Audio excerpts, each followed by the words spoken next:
The facts are your leadership and really your lack of leadership has been responsible for one of the largest ripoffs of the American taxpayer in our history. And you traded, I believe, political expediency, the currency of political expediency, for your integrity.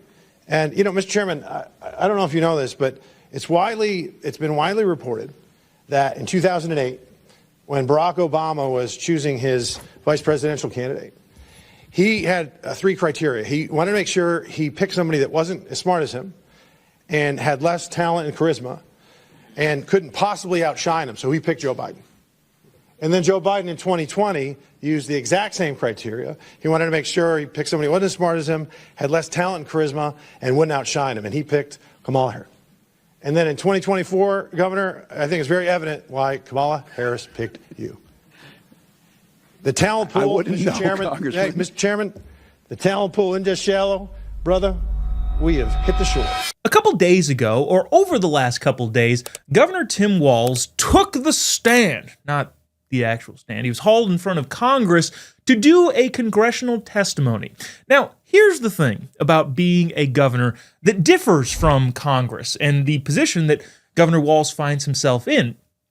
Unlike Congress, where you're one of this massive collective, whether you're in the Senate and you're one of 100 or one of 435 in the House, as a governor, you have to actually be able to run the state. Yes, there's politics all over the place. You decide this, you agree with this, you're ideologically aligned with that. But at the end of the day, the fundamental job of the governor is to govern the state, which is why Governor Walz has had the laser focus of the entire media and the entire country on how he's actually running the state that he's governing. And because it doesn't appear to be going super well, he got hauled in front of Congress. And I'll just be completely honest with you, Governor Walz got hammered on Capitol Hill. Well, not like hammered, although that would be hilarious. He'd probably sound like Joe Biden stone cold sober. He got hammered rhetorically, is what I'm saying. Now, usually we see these sorts of things all the time, being hauled in front of Congress and being asked questions, but both parties do it, by the way. You bring up a political adversary, you grill them, you really stick it to them, you get your clips, and then you go fundraise. Now, generally speaking, that's usually all it is. Unfortunately, even though we'd love to see more people be held accountable after these hearings, not a lot generally tends to come for them. But in this instance, it is very possible that this testimony from Governor Walz could be different. Reason being is because generally the issues at hand are based around central ideological disagreement. In this case, the case of Governor Walz being brought in front of Congress, it centers around a level of incompetence that is so extreme that it actually borders on criminal. In the case of Governor Walz, his ability to govern the state of Minnesota is so bad that he's either doing it on purpose or he's a barely functional moron, which, again, wouldn't be entirely out of the question, or he's hammered. I don't know what's going on here, but the bottom line is it is so out of step with reality, one has to ask the question, are you doing this on purpose or are you just that dumb? But the objective now seems to be nailing down the extent of Governor Walz's idiocy or his incompetence and deciding whether or not that reaches the level of criminality. Now, we can start with the fraud. This is no secret to anybody. The state of Minnesota has had massive fraud. This has been a thing for the last several years, but really came to prominence last December when Nick Shirley decided to go to a bunch of those Somali daycares that didn't exist and make a big thing out of that. Now, all that really did ultimately was then highlight the fact that there's actually a ton more fraud that Minnesota had already been dealing with and already been under a microscope for. The fraud that Nick Shirley seemed to uncover was actually just additional fraud. Now, I want to play this clip from Congressman Pat Fallon making the case that, hey, there's a bunch of fraud and we're all wondering how this happened and whether or not it's incompetence or done on purpose, which again has some legal ramifications. Congressman Fallon says, hey, do you know how many people were Somalis who took a bunch of money? I have no idea. Governor, do you happen to know what the percentage is of all those who have currently been charged in this staggering social services fraud scheme were native-born Minnesotans? What percentage? I do not have that. I think it was 85 out of 98, which comes out to 13% Minnesotan and 87% Somali Minnesotan. It's actually amazing how much Governor Walz does not know about his own state. So I think this is an instance, perhaps, of where woke gets slapped by data. Governor, there's been billions stolen over 7+ years right under your nose, and really there's only two explanations. It's either you were in on it or you weren't smart enough to see it. He kind of basically said that through the entirety of his testimony. I have no idea of those specific statistics that you're citing. It's either criminal negligence or wild incompetence. And the only way this kind of fraud can reach this scale is if there's people in power that are colluding and collaborating and willfully blinding themselves to the realities around them. Now, just to line this up, we're asking the question about accountability. So with that, we have to, wonder what laws are even possible for him to have broken, and does the evidence show that, well, he actually was breaking those laws? Well, one example would be Minnesota's state crime, which would be misconduct of a public officer or employee.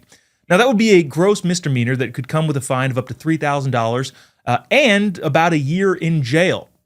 The sections specifically that would apply to Governor Walz would be a public officer or employee who intentionally fails or refuses to perform a known mandatory, non-discretionary ministerial duty of the office, or, in the capacity of such officer, makes a return certificate official report having knowledge that it was false. So the question is, does any of this match what Governor Walz has done during his tenure as governor or stated in his hearings in front of Congress? Now, the only thing we do know for sure is that the fraud did actually happen. That is indisputable. It happened. So that leaves us with the question of, okay, well, did Governor Walz know that it was happening, or is he just that bad at his job? Like has been the question so often on this show. Are you stupid or evil? Because only one of those two things applies. On the federal side, there is the question whether or not Governor Walz engaged in conspiracy to defraud the United States and the taxpayer. Friend of the show, Representative Anna Paulina Luna, in her referral of Walz to the DOJ in January, alleges that Walz and his administration conspired via inaction, which led to whistleblower silencing or misleading statements to allow false claims in federal programs to continue. Did Governor Walz do things, or did he not impede on actions that allowed the massive fraud to continue? So questions of all of that fraud didn't start in December of 2025. It actually started to bubble up around the Feeding Our Future program in 2018. The Minnesota Department of Education received 30+ complaints about kickbacks, unethical recruitments, fake sites, and inflated meal claims. Oh yeah, we're feeding 50,000 kids here. I only see 9. They're all Somali, by the way, but I only see 9 kids. Are you sure that this is the case? Yeah, we deserve this money. That was happening all the way back in 2018. A 2018 administrative review found 22 serious deficiencies, for example, of poor record keeping and totally unrealistic, outlandish, wild claims of the amount of food that was being given away. Then, in the fall of 2020, the Minnesota Department of Education escalated those concerns to the USDA Office of Inspector General. In early 2021, the Minnesota Department of Education temporarily stopped the meal claim payments. It denied hundreds of new site applications and began termination proceedings, basically saying, okay, we've decided there's a ton of fraud going on here, so we're going to stop all of these payments. But then, randomly, the payments restarted. Why? Well, why is exactly what Congressman Jim Jordan asked Governor Walz. Why didn't you tell the truth about why you restarted the payments? The payments stopped because there were concerns, obviously, it wouldn't stop the payments. Then they're restarted a month later. What was the reason for restarting the payments? He said the courts told us we had to start again. My understanding was the agency believed that the court had required them to make those payments. And then, as Congressman Jordan pointed out, the courts issued a statement, no, we didn't. And that was false, wasn't it? You repeated that. You said that, didn't you? You said that's why the reason you said the reason you restarted is because the court ordered you to do so. Is that right? I don't believe that is settled yet, to the best of my knowledge. What are you talking about, Governor Walz? Well, I think it is. Which brings us back to the original question. Is Governor Walz lying? Because the court did something that I don't know if I've ever seen it. They issued a statement. Or is he just an idiot? We don't know. Saying you were wrong in what you were saying. And here's the thing. Ultimately, this is just the tip of the iceberg. This is from the court. It says, Feeding Our Future versus Minnesota Department of Education, correcting reports and statements by Governor Tim Walz. We haven't even touched on the possibility of massive illegal voting or illegal issuances of licenses. There's just a whole litany of things that Minnesota is doing wrong, which again borders on criminality. Concerning orders issued by the court. Here's what the judge says. Governor Tim Walz told the media that the Minnesota Department of Education attempted in payments to FOF because of possible fraud. That Judge Guthman ordered payments to continue in April 2021. Next sentence. That is false. The last clip I want to play here is almost entirely separate from the financial fraud and instead kind of zeroing in on the licensure fraud. The Congressman Scott Perry asked, hey, all of this financial fraud is kind of apparent to everybody. You've been asked about it a lot. But it seems, Governor Walz, you're also complicit in massive mismanagement when it comes to immigration via handing out licenses to anybody. The Minnesota Driver's Licenses for All Act. Is that correct? That's correct. That's correct, right? Particularly, the law that you signed eliminates the requirement for Social Security numbers or proof of lawful presence. In the context of what we're talking about here, these types of decisions have real implications. As a matter of fact, immigration status is classified as private. So literally, the federal government, your partner, as you said, we work with our federal partners, can't use that driver's license information regarding people that are here illegally. Now, I don't understand the connection between the driver's license and the immigration piece, I guess. let me make the connection for you. And while I generally think these congressional hearings are typically just fireworks of throwing rhetorical bombs and seeing if you can get somebody riled up so you can make the local news back in your hometown and raise some money for your re-election campaign, I wonder if this actually is going to lead to something. According to the Secretary of Transportation, 1/3 of Minnesota's non-domiciled commercial driver's licenses were issued illegally. I wonder if justice is about to nail down Governor Tim Walz.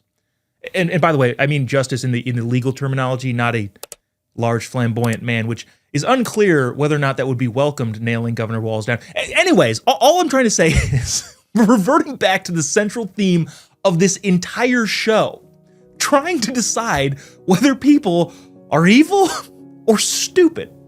Because when people make decisions, like we've all seen all too often, evil or stupid, in the case of so many lib ideological decisions, are the only two options. It remains to be seen whether or not anything is going to happen on this front regarding accountability, but at least it does appear that those possibilities are available. We'll see what Congress and the DOJ has to say about it in the coming months. My hope is that somebody is made an example of, so the massive fraud, both financially and culturally in Minnesota, doesn't happen anywhere else.